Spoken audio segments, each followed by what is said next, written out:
guys, it's Kelly here, and I'm doing a card for Make It Crafty's newest release. This is Twinkle Fly. She's part of the new Vibrant Christmas series, and I am using also a red rubber stamp for Make It Crafty. It's the Little Village, and the whole idea behind this was I wanted to create a little scene. Her hand is stretched out, and it looks like she's reaching for something or sprinkling something, and I thought that it would be a really fun idea to have her sprinkling like a little bit of glitter or snow or however you want to look at it on top of this teeny tiny little village. So this card base is, well, card front is actually a 5x7. I'm channeling my inner Christina Warner because I just really wanted her to be a good size. So I'm using a border die from W+9 to draw in just an extra hill so that my bottom would be completely like a complete scene. So I'm using liquid frisket. I'm going to go ahead and mask this. I'm working on Canson watercolor paper, and I'm just going to lay this down. I have a paintbrush that's totally devoted to this because it gets really, really funky. Like, no matter how you clean it, it just stays on there. But it does work. The only thing I will caution you is make sure that it's evenly spread out, because if it is streaky, and it's difficult when you're covering large areas like this, if it's streaky, it's not going to completely mask everything. So I'm going to use some Zig clean color markers to do my background, and I'm just going to scribble it right onto the paper. This is, I know it looks a hot mess, but I used a lot of pinks, purples, and like 3 different blues to get the night sky look that I was going for. I wanted it to be kind of like Aurora Borealis or the Northern Lights. So I'm just using a wide flat paintbrush, and I'm just going right across. These, I'm starting in the lighter color because these carry a lot of pigment. Like when you put your paintbrush down and spread it across and pick up your brush, like you could almost paint like a whole other scene with the color that's left on your brush. So as I get into some of those darker colors, I'm going to make sure that I'm rinsing off my brush in between, especially as I come back down. I don't want to get all that dark blue over my pink. Well, right now I didn't anyway. After I was doing it, I realized that the bottom was probably too light. So this is just going to be my first wash.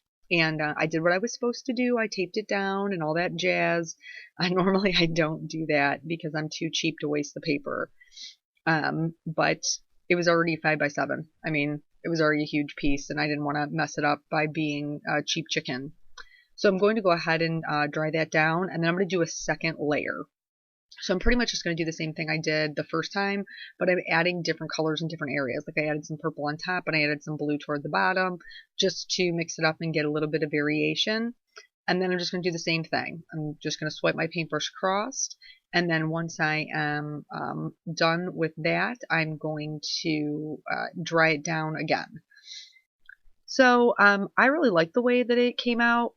I wanted her wings to be transparent, so that's why I did not mask them. It's kind of hard with that light. I know it's got the glare because everything's wet, but I'm using a dry cloth to just blot off some of the pigment from her wings. And these Zig Clean color markers actually pick up pretty nicely. You can pick up a lot of pigment. But since I wanted them to be transparent, I needed some color behind it. I wanted it to, look like you could see through her wings and see the sky. So this is all dry now, and I felt like there was too much color left on the wings. So I'm just going in with a smaller paintbrush. I know some of you asked in a previous video that I had done why my paintbrush is hooked. I did not buy it that way, guys. I left it, like, see how that big fat paintbrush is sitting in that cup right now? I left it in my cup, and it just stayed that way. It wasn't intentional.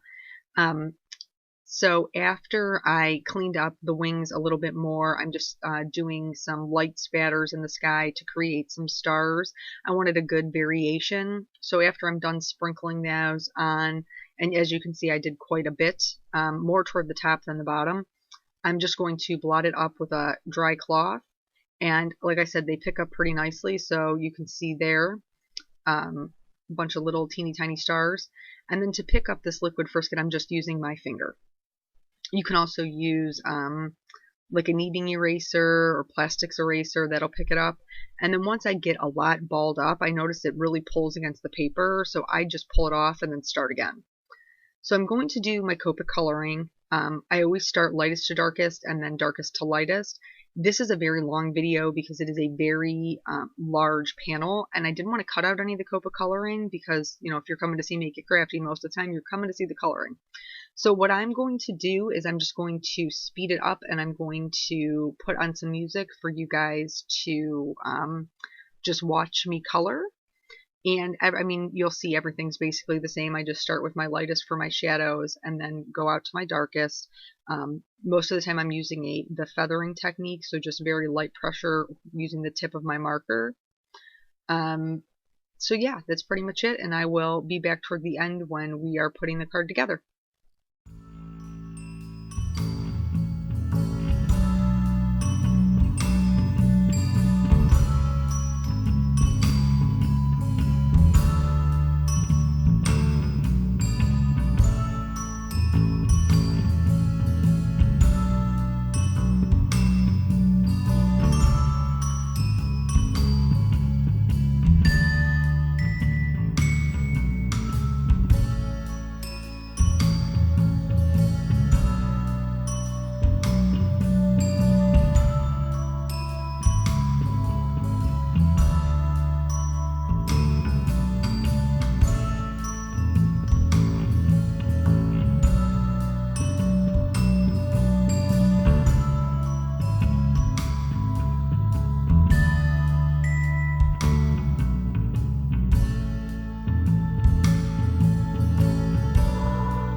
Okay, so at this point, pretty much all of the Copic coloring is done. I picked a few BVs. I used BV02 and BV04, and I just matched it to my background so that I could fill in any of those areas where the masking went outside of the image lines.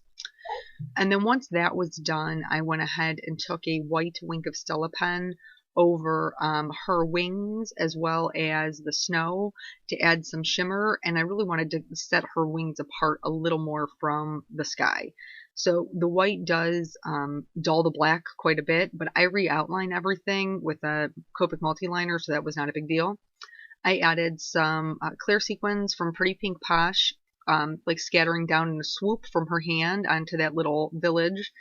And then I also added glossy accents, and they're really kind of hard to see on camera, and I'm not even sure they show up that hot in the photo, to be honest, but in real life it's something that filled in that swoop with just a little bit of shine. And I also added Stardust Stickles to do the same thing. After I turned off the camera, I felt like it needed a little more filling in, so I used a white and a silver gel pen to just add little dots. The sentiment is from Simon Says Stamp, sending and wishing. I just can't stop using that set. Like, it's perfect for like everything that I want to do lately. So I just went ahead and adhered that down flat, and then the sending the embossed portion, I embossed it with white heat embossing powder on top of blue, like a navy blue cardstock, and I just popped that up with some foam tape. And that is pretty much the card all done. I did add some white gel pen to add some more stars. But yeah, so that's it. So I hope that you are enjoying the Instagram hop, and I hope that you will head over to Make It Crafty's Instagram and leave a comment, because you have a chance to win some pretty cool things. And that's it. So thank you guys for joining me so much. Bye.